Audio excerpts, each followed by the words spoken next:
tardes. Y en el ritmo que iniciábamos esta mañana,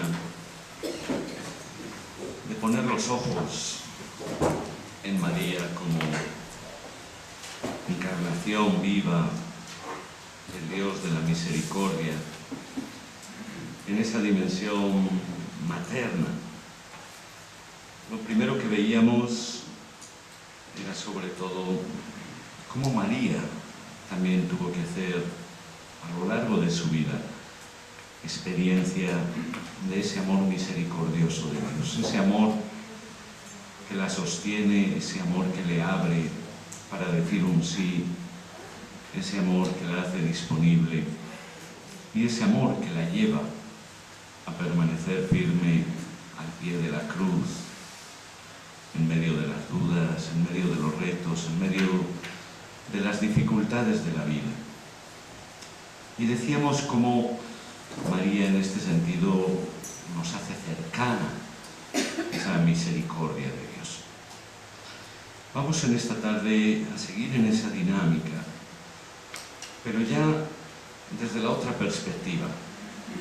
María que vive, experimenta ese amor de Dios, pero que también aprende a ser misericordiosa ella misma en sus actitudes y en su vida. Pero vamos a iniciar también disponiéndonos interiormente a abrirnos a esa experiencia, abrirnos a esa obra que también el amor de Dios quiere hacer en cada uno de nosotros.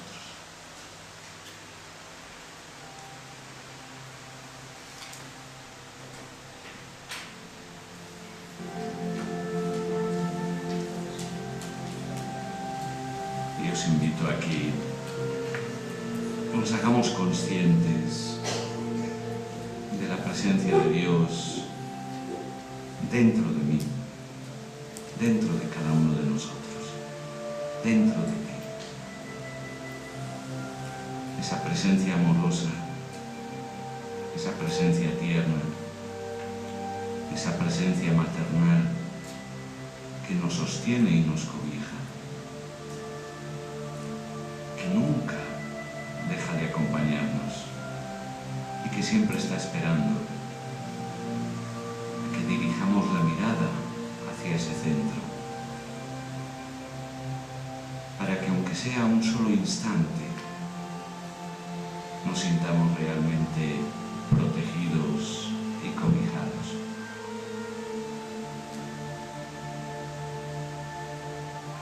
Piensa que así está Dios dentro de ti.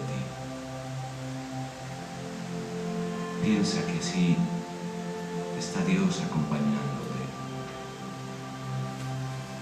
Piensa que está así Dios acogiéndote en tu pequeñez, porque se ha fijado en tu pequeñez, porque quiere hacer obras grandes en ti. Está haciendo obras grandes en ti.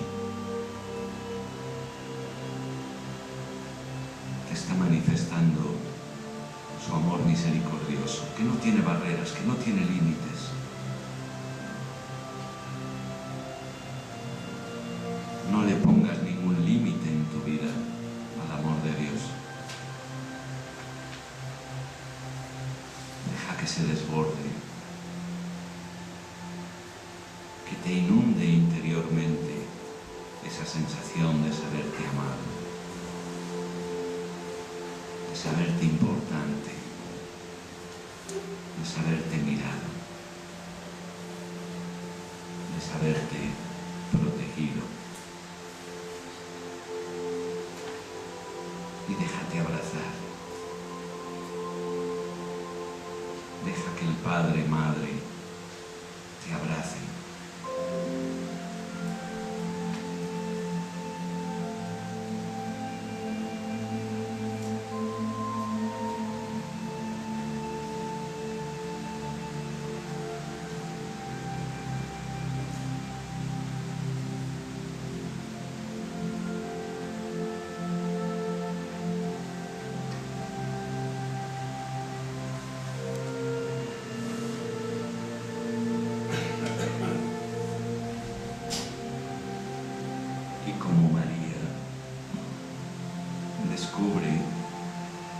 a este Dios en el anonimato, en la insignificancia, se ha fijado en ti.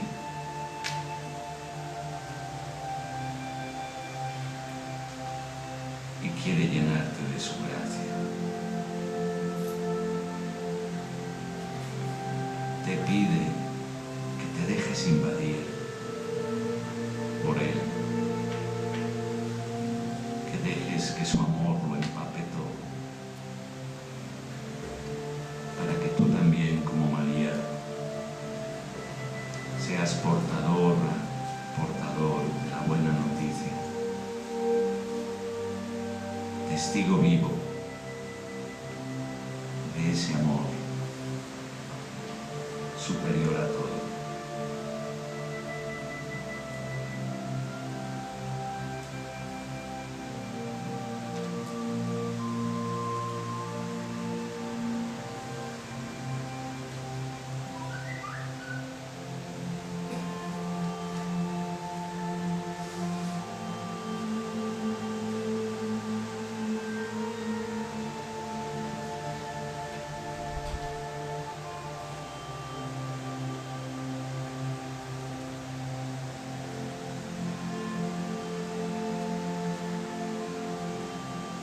Cuando percibimos este amor,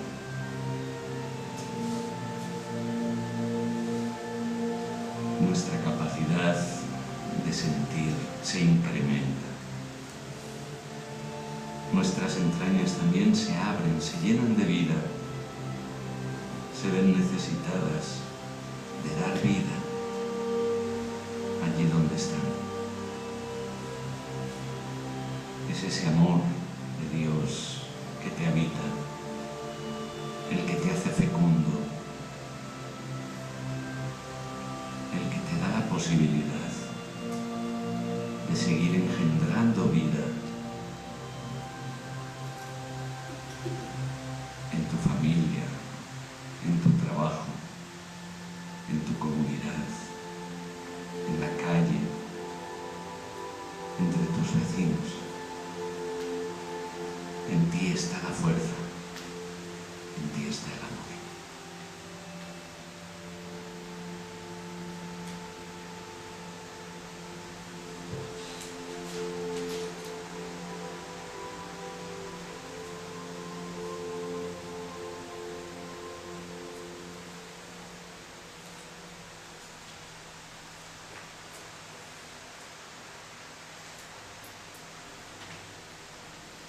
Y desde esta sencilla, pequeña experiencia que acabamos de hacer, de ver cómo el sabernos amados nos dinamiza, nos llena de vida, es entrar en la reflexión que queremos llevar ahora a cabo también a la luz de María.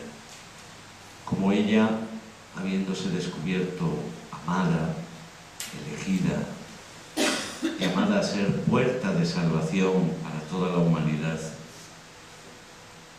no es una mujer que se quede de brazos cruzados, no es una mujer que permanezca indiferente frente a la realidad que acontece, encerrada en su gozo interior, sino que María deja que esa fuerza que la invade también contagie su modo de vivir y su modo de ser y de estar en el mundo. Es la experiencia que, como sabemos, la pone inmediatamente en camino. El primer gran gesto que descubrimos en María es ponerse en camino para servir. Casi como si el fruto de descubrirse tan amada y elegida por Dios fuera precisamente comenzar a servir ella misma.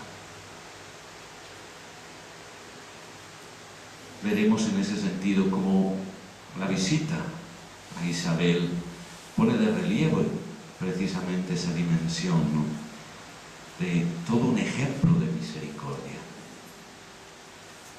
de no permanecer indiferente frente al conocimiento de las necesidades de los demás. al mismo tiempo descubriremos, y es algo que no podremos olvidar en nuestra reflexión sobre la experiencia de este amor y de esta misericordia, que se constituye en la verdadera fuente de dicha y en la verdadera fuente de alegría de María, pero también de cada uno de nosotros. La alegría, como subraya tantas veces el Papa Francisco, que es el signo auténtico de que hemos entrado en la dinámica del seguimiento, de que hemos descubierto que ese amor también ha descendido sobre cada uno de nosotros. Veremos cómo también ese otro episodio que nos relata el evangelista San Juan de las bodas de Caná nos pone en evidencia a María como mujer, sí, del silencio, como modelo de, si queremos, de mujer contemplativa, pero al mismo tiempo de una mujer capaz de ver, de estar atenta a las necesidades de los demás, de estar atenta a las carencias de los demás. El Papa Francisco hacía esta reflexión que, aunque no la aplica directamente a María, creo que puede orientar muy bien nuestra reflexión en ese tratar de descubrir cómo María es la primera gran discípula de Jesús y cómo María nos abre la puerta para pasar de la experiencia a la vida, o hacer la vida en la experiencia, o la experiencia en la vida. Y nos dice, la vida cotidiana nos permite tocar con las propias manos tantas exigencias de las personas más pobres y más probadas.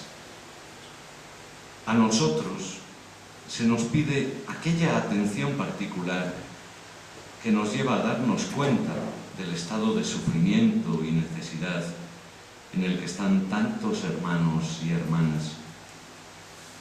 A veces pasamos delante de situaciones de dramática pobreza y parece que no nos tocan. Todo continúa como si nada pasara, en una indiferencia que al final nos hace hipócritas. Y sin que nos demos cuenta, termina en una forma de letargo espiritual que hace insensible el ánimo y estéril la vida. Hay gente que pasa por la vida, que va por la vida sin notar las necesidades de los otros, sin ver tantas necesidades espirituales y materiales. Es gente que pasa sin vivir, es gente que no sirve a los otros. Y recuerden bien, quien no vive para servir, no sirve para vivir. Subrayo esta frase, me parece tan importante, ¿no? Quien no vive para servir, no sirve para vivir. Mirar lo esencial, ¿qué significa? Mirar a Jesús. Mirar a Jesús en el hambriento, en el preso, en el enfermo, en el desnudo, en aquel que no tiene trabajo y debe mantener a una familia. Mirar a Jesús en estos hermanos y hermanas nuestros.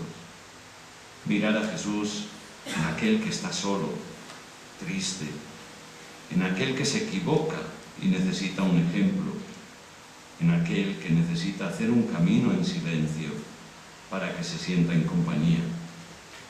Estas son las obras que Jesús nos pide. Mirar a Jesús en ellos, en esta gente. ¿Por qué? Porque Jesús a mí, a todos nosotros, nos mira así. La mirada nuevamente. El descubrirnos mirados, el descubrirnos amados, el descubrir que el Dios Todopoderoso, el Dios Misericordioso, ha descendido a encontrarse con nuestra propia miseria y nuestra propia pobreza. Esa es la experiencia real de María.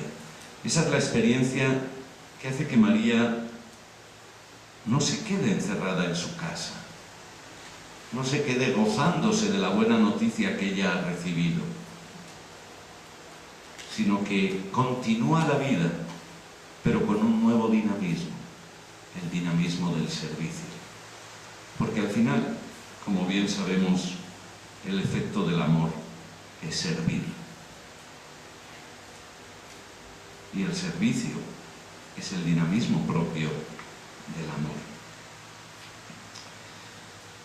María no podía vivirlo de otra manera, porque ella representa precisamente la primera discípula, la primera seguidora, la que anticipa en cierto modo el mensaje que va a transmitir su hijo, y su apertura total a Dios no podía no ir acompañada de una apertura total hacia el hombre. Porque de otro modo María no hubiera vivido lo que termina siendo esencial al mensaje evangélico, el amor a Dios y el amor al prójimo. Y como subrayaba antes sintéticamente, ¿no?, la vida de María, su realidad evangélica, aunque sea tan simple, tan sencilla, tan breve, pone sin duda de manifiesto las dimensiones esenciales de esta vivencia del Evangelio. Desde el inicio, nada más tomar conciencia de su vocación, nada más tomar conciencia de ese amor de predilección que Dios la estaba manifestando, e incluso casi precediéndola, intuyéndola, María se anticipa al don que va a recibir. He aquí la esclava del Señor. Ella se define a sí misma ya como sierva. En esa misteriosa elección que descubre, que intuye, que todavía no sabe ni siquiera lo que va a implicar, pero que la lleva a confesarse como sierva. Prácticamente sí, como con naturalmente a la llamada estuviera ligada a la respuesta. Y es que es natural, ¿no? Con naturalmente, al descubrirse amada, emerge la respuesta de la disposición a servir a aquel que la ama. Ella es la sierva del Señor. Y así se denomina a sí misma. De esta manera, ya María está ampliando su descubrimiento vocacional a una realidad mucho mayor que simplemente la de ser madre. Vas a ser madre, pero ella se llama a sí misma sierva. Dispuesta al servicio, y al servicio inmediato. El ángel le había hablado de una prima suya, ya mayor, que iba a dar a luz, que en el fondo estaba necesitada de ayuda. Y esa noticia para María es prácticamente casi como una invitación. No simplemente una noticia, mira, sino aquí tienes una ocasión de ponerte a disposición de quien puede necesitarte. Y por eso, según nos cuenta el Evangelio, María no duda un instante en ponerse en camino y en manifestar su ayuda a Isabel. Y María se puso en camino. No vaciló, no esperó. Ni siquiera esperó que nadie se lo dijera o que nadie se lo pidiera.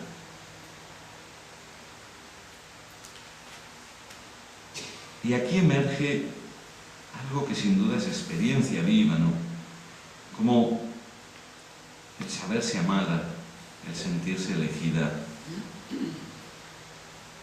no supone una actitud cómoda en la vida, sino todo lo contrario, el salir de sí mismo, de ponerse al servicio de los demás. Y por eso María ya se anticipa incluso a lo que va a vivir su hijo. María ya actúa aquí como aquella que va a nutrir espiritualmente al hijo que se está formando en su seno.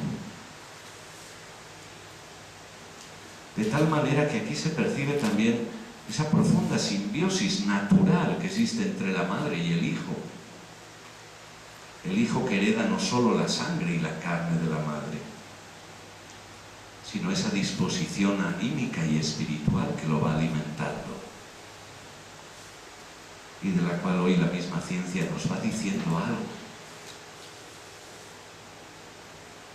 Y en este sentido, fijaos que esto me parece muy hermoso, ¿no? Porque María prácticamente la contemplamos solo desde la perspectiva de madre carnal, pero es una madre con toda el alma, como diríamos,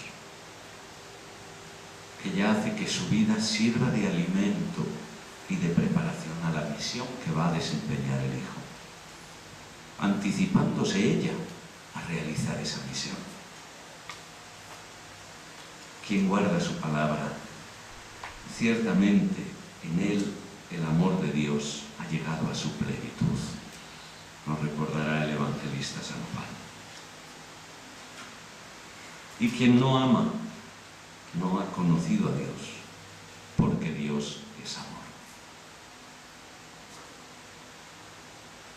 Y la vida de María no podía ser realizada en otra perspectiva, sino en el servicio. ¿Por qué? Porque es ella la que se ha visto inundada, sobrepasada por ese amor de Dios. Y por eso María nos enseña cómo desde el encuentro, desde la experiencia con esa misericordia de Dios, la vida se transforma en servicio, y en servicio que se anticipa. No es estar esperando a que a uno le pidan para dar, sino anticiparse a entregarse.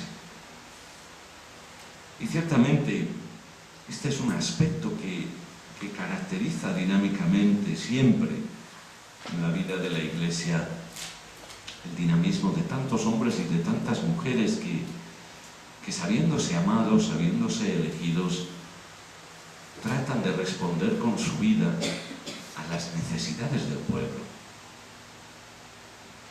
Yo me imagino así, por ejemplo, el hecho mismo del nacimiento a lo largo de la historia de los diversos carismas dentro de la Iglesia.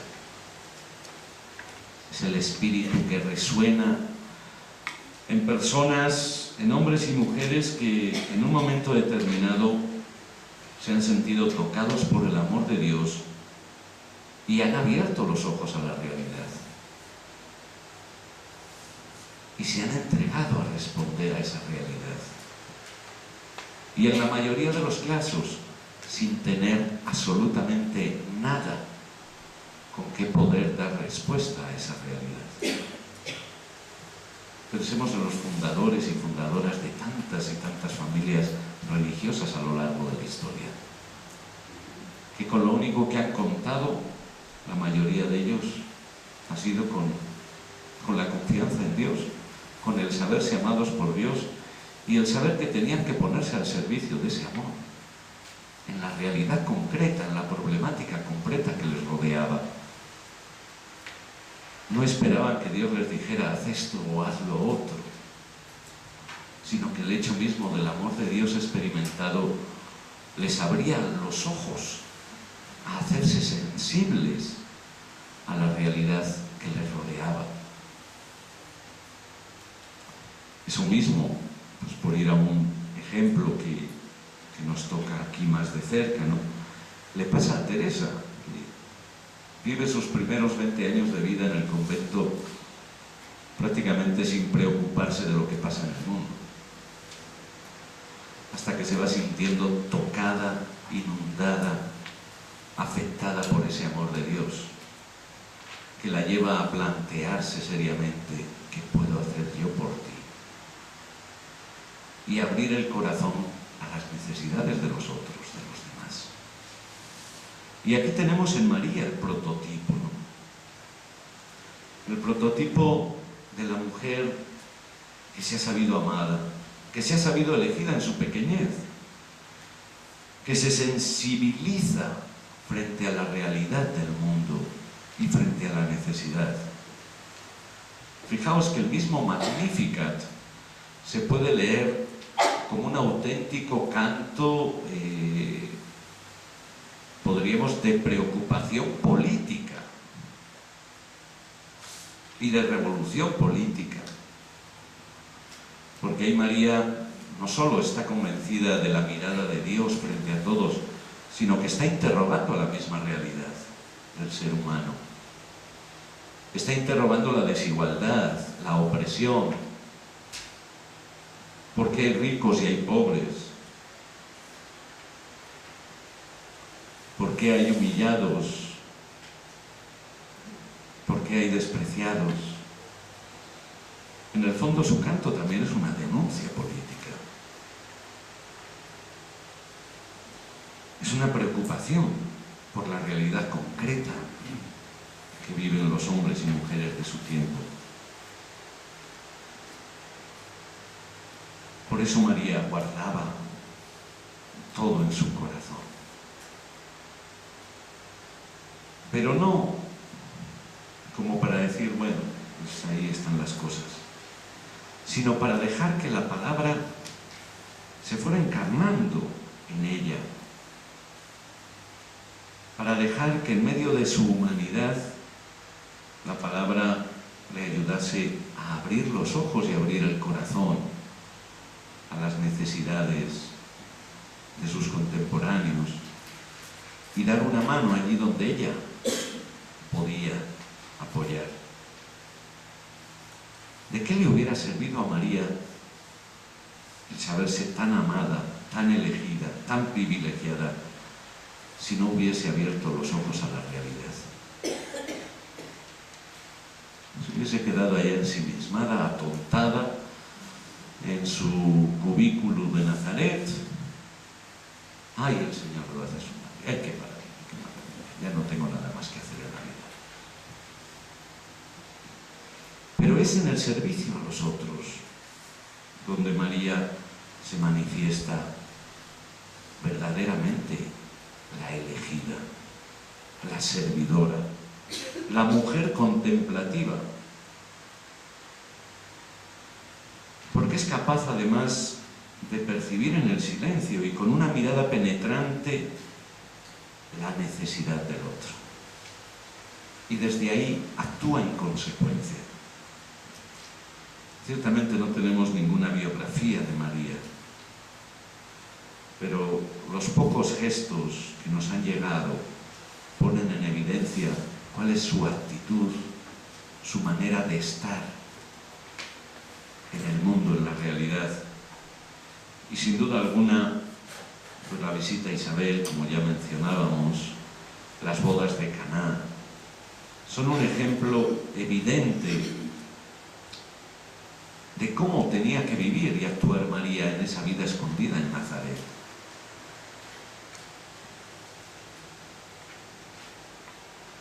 Una mirada posiblemente caracterizada por la sobriedad, caracterizada por el realismo y por la necesidad de convertirse ella misma en testimonio de aquello que realmente estaba aconteciendo. Y es que la salvación estaba a la puerta, que la misericordia de Dios estaba siendo derramada sobre todos los hombres, que Dios estaba realizando sus promesas. Y por eso la constatación que ella hace de las desigualdades, del peligro, del daño que hace la soberbia, del daño que hace atarse al poder, al dinero, pero que ella ya ve superado, como decíamos esta mañana. Eso es sin duda fruto de su visión de fe de la historia, fruto de su experiencia de saberse salvada. No que solo Dios me ha elegido, sino que Dios me ha salvado. Porque el poderoso ha hecho obras grandes por mí. Fijaos, yo creo que aquí María también nos invita a nosotros a contemplar a Dios en la historia, a contemplar a Dios en la realidad de nuestro tiempo, en esas desigualdades todavía no superadas en el tiempo, en esas injusticias latentes y presentes en todos los rincones de la tierra. María nos invita a potenciar nuestra capacidad humana, que nos ayude a comprender más y mejor el sentido de la historia, el sentido de los signos de los tiempos, las necesidades de nuestros contemporáneos, materiales y espirituales, para poder servirles convenientemente. En Caná de Galilea lo que faltaba era el vino, no otra cosa. Y María podía haberse desentendido, decir, bueno, pues que beban agua, así se emborrachan menos. Claro. Y sin embargo, ella atiende no a lo que ella cree que es lo necesario, sino a lo que la fiesta estaba necesitando, vino.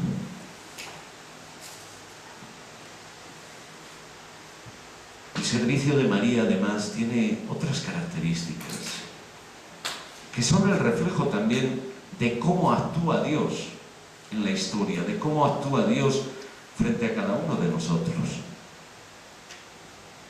Y el actuar de María es siempre un actuar silencioso. Es un actuar altruista y generoso, donde el yo nunca está en primer lugar. No soy yo el que sirve. Y es un servicio realizado desde la humildad y desde la comunión.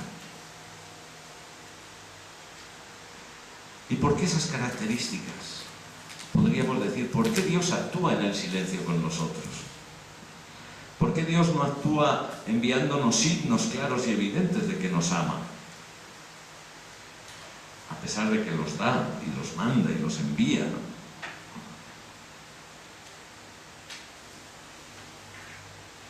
El silencio es sinónimo, el actuar en silencio es sinónimo de que lo verdaderamente importante para María, para Dios, es el bien del otro y no sobresalir ella, y no sobresalir Dios. Porque si no se queda la mirada en lo extraordinario del actuar de esta mujer. Pero es que ellos no actúan para eso. Ni quieren ni pretenden ser el centro. El centro es siempre el necesitado. Nosotros somos el centro del amor de Dios. Y por eso no le pidamos a Dios ni revelaciones, ni visiones, ni milagros. Porque Él no quiere ser el protagonista.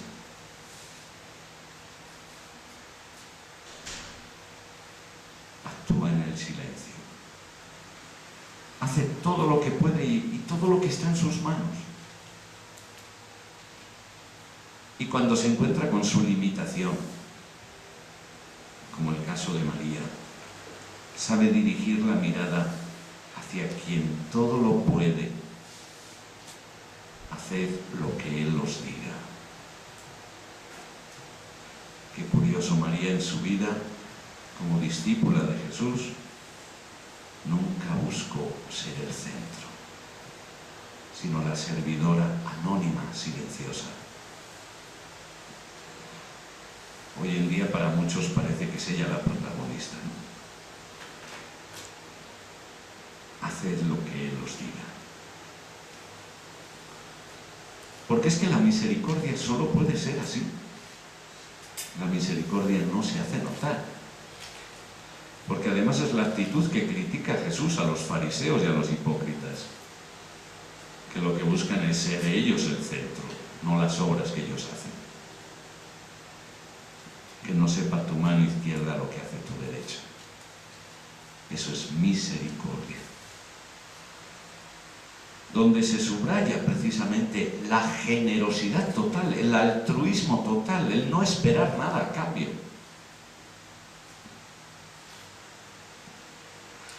No es el del voluntariado que dice, ay, voy a hacer esto porque así me siento bien conmigo mismo. Ese no es el servicio misericordioso. Ese es el servicio de quien busca una recompensa, aunque sea sentirse bien consigo mismo. El servicio misericordioso, el servicio de amor, se convierte en totalmente anónimo y silencioso, como Dios con nosotros. Y por eso a Dios solo en el silencio lo vamos a descubrir, solo en el silencio le podemos escuchar, solo en el silencio podemos percibir su gran amor, ese amor infinito, que no busca protagonismo.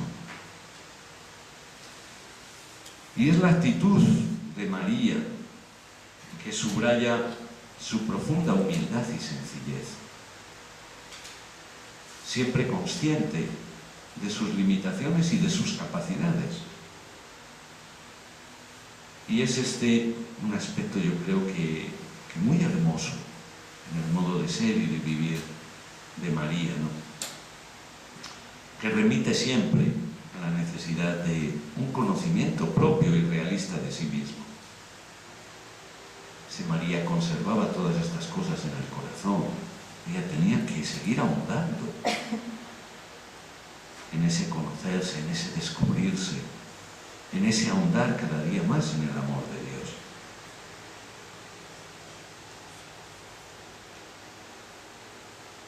En silencio, en humildad y sencillez, pero también en la perspectiva de la comunión.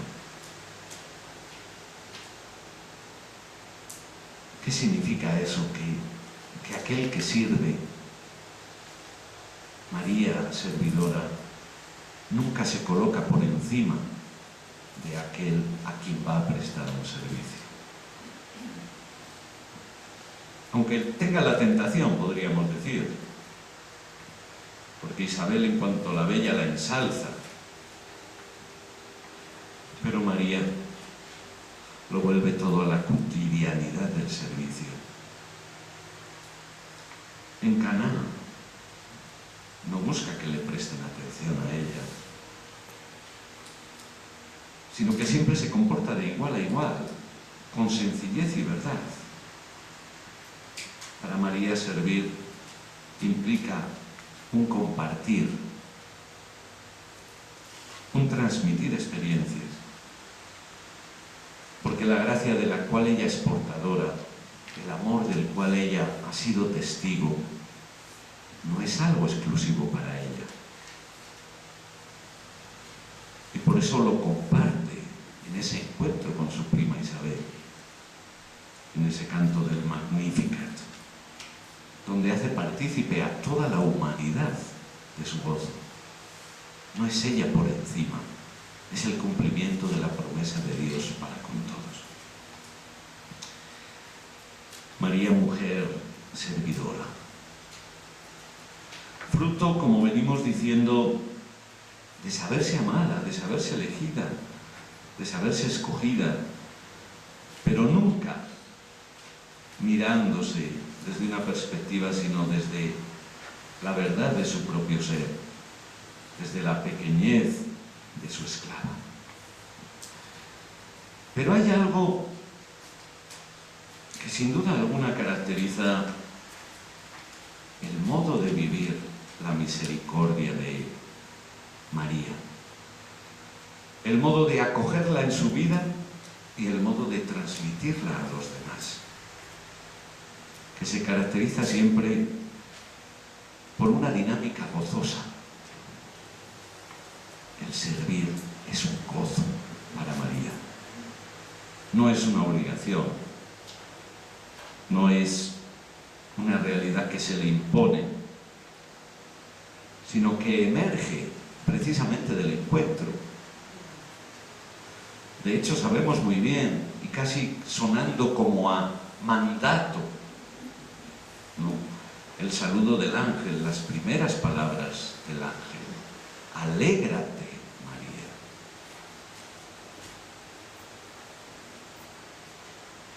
Es decir, estamos frente a una realidad que sin duda alguna está llamada a constituirse en la fuente de gozo y de felicidad de la persona.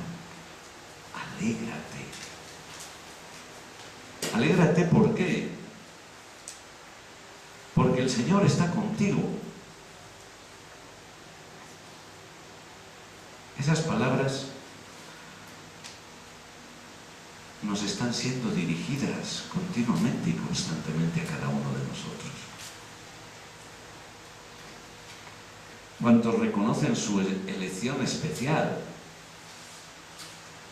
la llaman dichosa, como en el caso de Isabel, y del mismo precursor, que salta de alegría en su seno, es decir, nacidos y no nacidos, en el encuentro con María, perciben la dicha, perciben el gozo, perciben la felicidad. María misma lo reconoce como su estado de ánimo. Se alegra mi espíritu. Se alegra mi espíritu en Dios mi Salvador. Saberse salvada, fuente de su dicha y de su alegría. Y por eso María, yo creo que también nos enseña a que la misericordia, como experiencia y como don que podemos compartir a los demás, es la mayor fuente de dicha y de alegría del ser humano. Y al final lo reconocen hasta los no creyentes. ¿Cuál es el mayor gozo del ser humano? Saberse amado. ¿Cuál es la fuente de la felicidad del ser humano? Saberse amado y ser capaz de amar. Es el dinamismo que María vive y que María nos enseña, ¿no? Y esos motivos, esas realidades evidentes, remiten sin duda alguna a la experiencia gozosa de esa misericordia, del Dios misericordioso. El Señor está contigo, el Señor está conmigo. En la medida en que abro los ojos a esa verdad, mi dicha, mi alegría se tiene que ir multiplicando. Porque el Señor está conmigo. Y si el Señor está conmigo, ¿qué más necesito? Si el Todopoderoso, si el Hacedor, si el Creador, si el que tiene poder sobre todas las cosas está conmigo, ¿qué más puedo necesitar? El problema es, como hemos ido reflexionando en estos días, nuestra capacidad de creer, de percibir, de convencernos de que realmente el Señor está conmigo, de que el Señor es mi tesoro. Y por eso la alegría en María emerge en la toma de conciencia de este saber que el Señor está con ella, de este saber que el Señor la ha llamado por nombre, de este Señor que ha querido habitar en ella, que la ha escogido para ser su habitáculo. Pero en el fondo es lo que pasa en todos y en cada uno de nosotros. Ciertamente nosotros no damos a luz al Hijo de Dios carnalmente, pero sí en la realidad cotidiana, espiritualmente.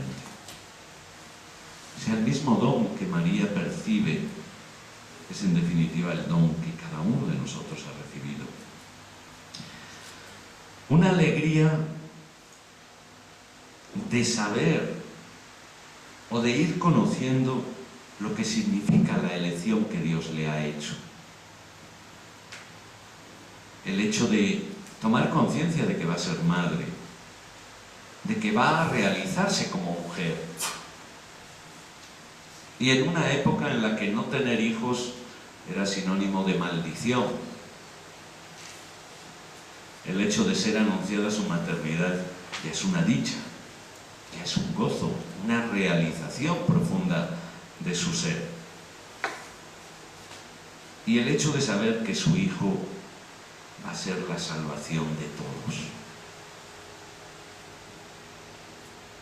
Podríamos decir que María percibe en esa misericordia de Dios que se derrama sobre ella el descubrirse elegida para que se lleve a cabo la realización de las promesas de Dios.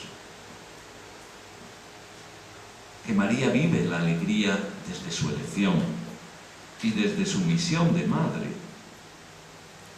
La alegría de saberse instrumento, necesaria, imprescindible en la obra del Señor. Pero ¿qué hemos venido reflexionando a lo largo de todos estos días? Que cada uno de nosotros es eso para Dios.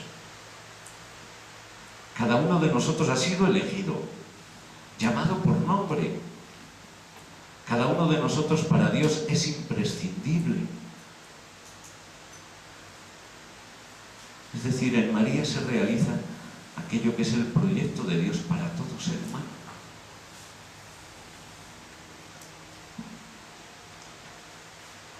Pero la dicha de María está no solo en recibir el don, sino en creérselo. Dichosa tú que has creído que se cumplirán las promesas. Lo mismo nos podemos decir a nosotros mismos. Realmente soy dichoso cuando creo que todo lo que el Señor nos ha dicho, que todo lo que el Señor nos ha prometido, realmente se va a cumplir. Y ya las amarguras de la vida no me van a condicionar. Me podrán entristecer, pero no me condicionarán definitivamente, porque en mí está latente la certeza de que la promesa del Señor se va a cumplir. Es decir, es un don que en María también se nos ofrece a nosotros. María se alegra también porque su pequeñez, su ser nada en el mundo en el que ella vive, en su sociedad. Sin embargo, eso no es ningún obstáculo para Dios.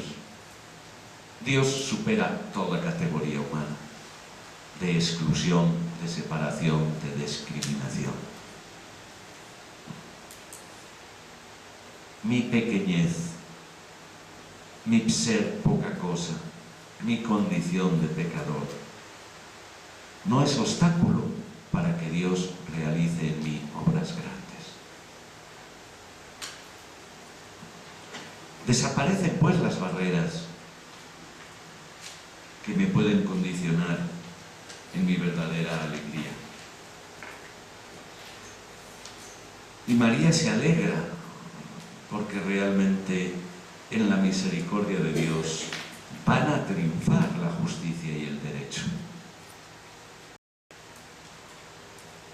Las personas tienen la oportunidad de recuperar su dignidad. Los oprimidos, los pobres, los marginados. En este Dios que no deja de estar presente en la historia, ninguno pierde su dignidad. María se alegra porque Dios recompensa la esperanza de quienes se fían de su palabra y porque Dios nunca falla a su misericordia. La vida de María y el canto de María y las palabras de María son, sin duda alguna, un voto de confianza en la misericordia de Dios. Y su misericordia llega a sus fieles de generación en generación. La cascada de la misericordia de Dios nunca ha dejado de fluir, nunca ha dejado de desparramarse en la historia y en cada ser humano. María se alegra porque Dios, decíamos, no ha dejado de ser misericordia a lo largo de toda la historia. Pero también María se alegra de las pequeñas cosas de la vida.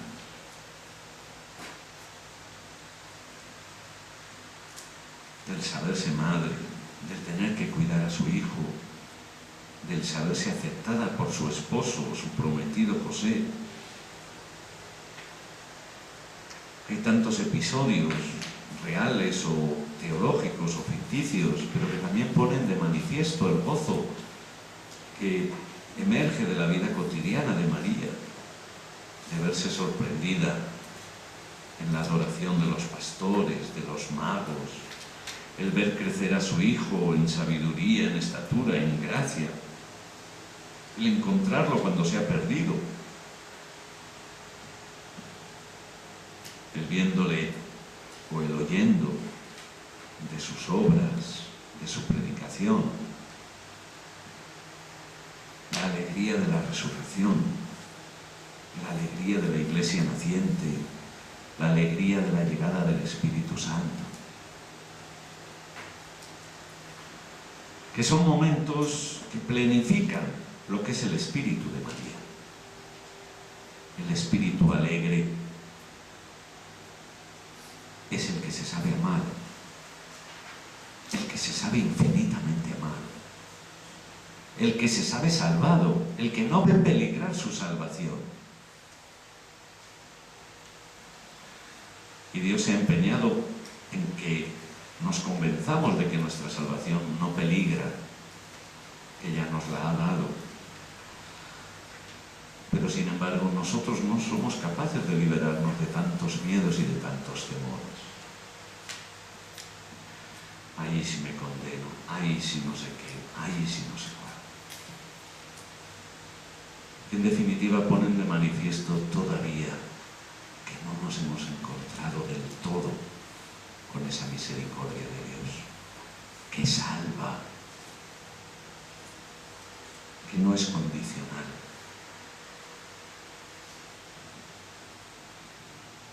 ¿A qué nos invita María en su dicha y en su alegría?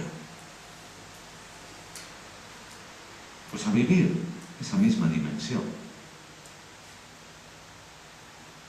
La alegría que emerge de un corazón que se sabe al seguro, que se sabe protegido, que se sabe infinitamente amado, que se sabe infinitamente valioso, que pone su confianza en el Dios amor.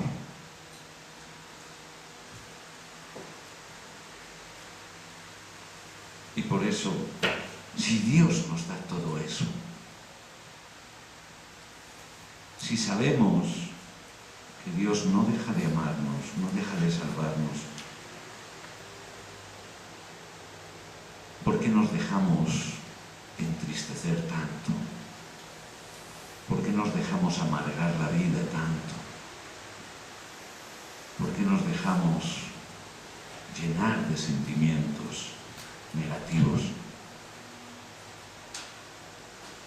Sí, está nuestra debilidad, nuestra condición limitada, pero que una vez experimentada nos tiene que llevar a abrir los ojos nuevamente a ese don paterno y materno de un amor que nunca descansa, de un amor que siempre se nos está entregando y siempre se nos está regalando.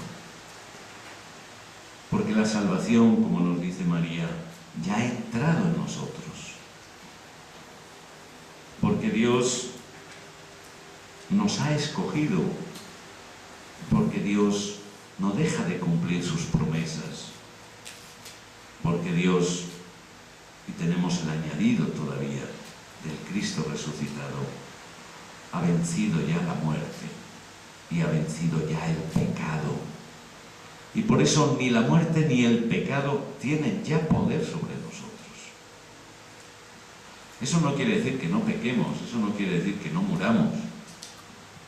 Eso quiere decir que ni nuestros pecadillos, ni nuestras muertes nos separan del verdadero valor de nuestra existencia, que es el amor de Dios. Podríamos decir que María, Madre de la Misericordia, no solo nos enseña lo que es la misericordia cuando acudimos a ella, sino que ella se nos presenta como testigo de un camino que también se nos ofrece a nosotros, y al mismo tiempo como testigo y testimonio de una vida que se fundamenta en la misericordia que recibe y que se realiza en la misericordia que lleva y que pone en acto. Es así como somos realmente hijos de María, fieles imitadores de esta Madre, que nos ayuda a romper con esa imagen triste de la vida religiosa, de la vida de fe, para abrirnos a lo que verdaderamente fundamenta y debería fundamentar nuestra vida de fe, la manifestación de la misericordia de Dios y la certeza de que su misericordia llega a sus fieles de generación en generación. Pues pidámosle a María también que como madre, que como compañera de camino, nos ayude en este camino de seguirnos descubriendo bajo este manto materno, paterno de la misericordia de un Dios que siempre nos acompaña. Gloria al Padre, y al Hijo, y al Espíritu Santo,